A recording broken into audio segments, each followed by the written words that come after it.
like Dale, we knew it was coming, but we didn't know when, you know. And it's tough.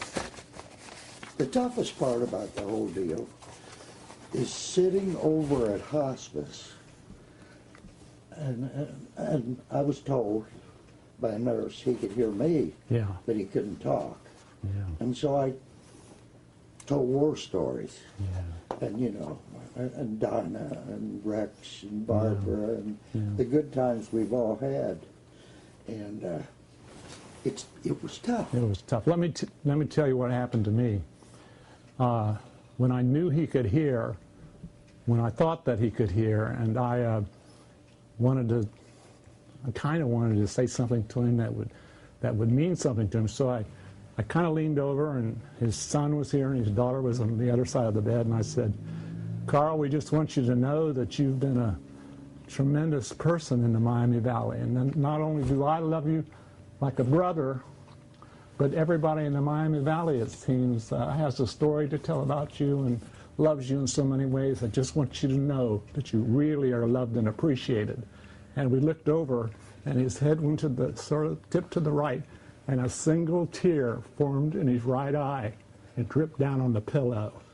And his daughter, Holly, said, that's Dad's way of letting us know that he heard you. And he's thanking you for your kind words. But it was the most touching thing. It brought tears to my eyes. I was going to say, you had tears running down your cheek, too. Yeah, it was You know, rough. Let's go back to Carl the man. He was None like him. Mr. Cool as a reporter. Yeah. Easy to film. Always knew what he wanted. No problem. You know, he'd wing right on through it. And that's, you know. And then if you called in a story, he wasn't out there. When you came in and he did it that night, it was as if he wrote it right off the phone. He would take care of us behind the camera. And he was, as a talent, a reporter, he was Mr. Cool. He was just fast on his feet. He was fast thinking. He could take a story. He could go on the air with just the smallest details and take those details and develop it into a story that you think had been written by a squad of award-winning writers. He just had that ability to come out of nowhere with a wonderful story.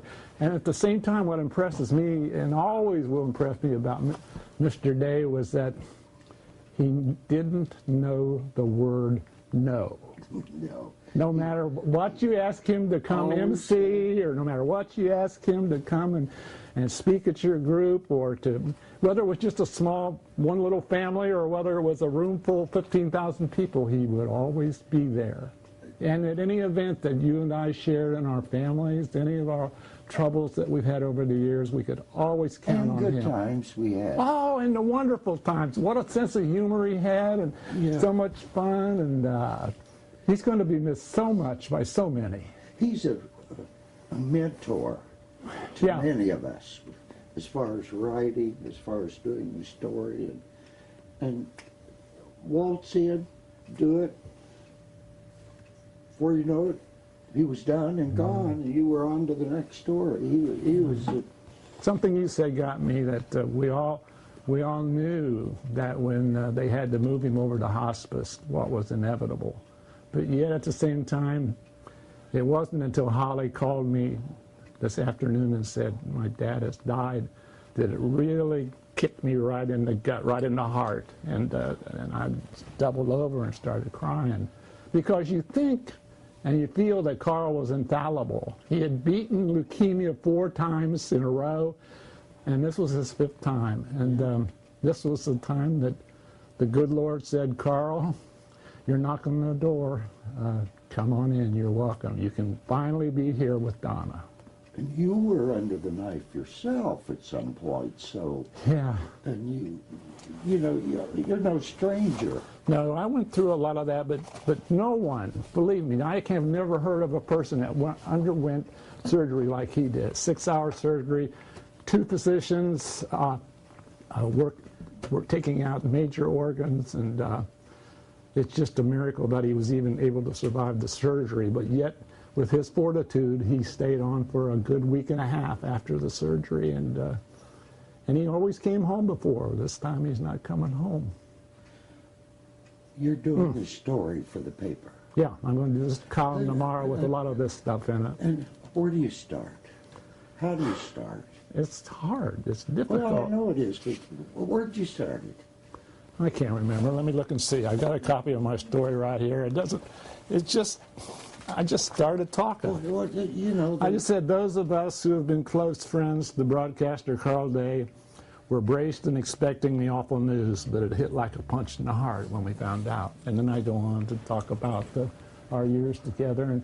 And one thing I shared is that I think that this time Carl kind of felt that maybe it might be the time that he was going to not make it, because he went on a trip the week before his death, and he went to see all of his grandkids, and he visited down south, and his son went with him, and they went to B.B. King's restaurant, and they went to see the Graceland, and they had a wonderful time, and his son said they laughed, and they sang, and they joked, and it was just a wonderful time.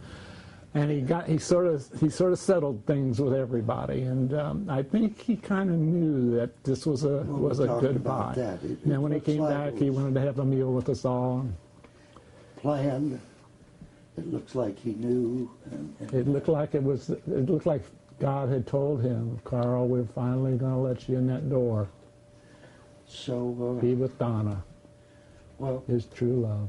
Carl is still going to be around for a long, long time with all the examples he set. Yeah, and the good thing is that Holly and Bart, his kids, both tell me that there are big plans for Carl Day Foundation, and they're going to announce it when they're able to get the services together, and that all the people who love him will be able to support this foundation, which will help young people who are wanting to get into the field of broadcasting. So he'll be living on that way, and among many other ways. He'll be living on with his beard too, on my desk, on my kitchen table here. Got a light, Dale? Got a light, Dale. Carl, I wanted something serious like I love you and we're like brothers, and he says, got a light, Dale. But would you have hired this guy?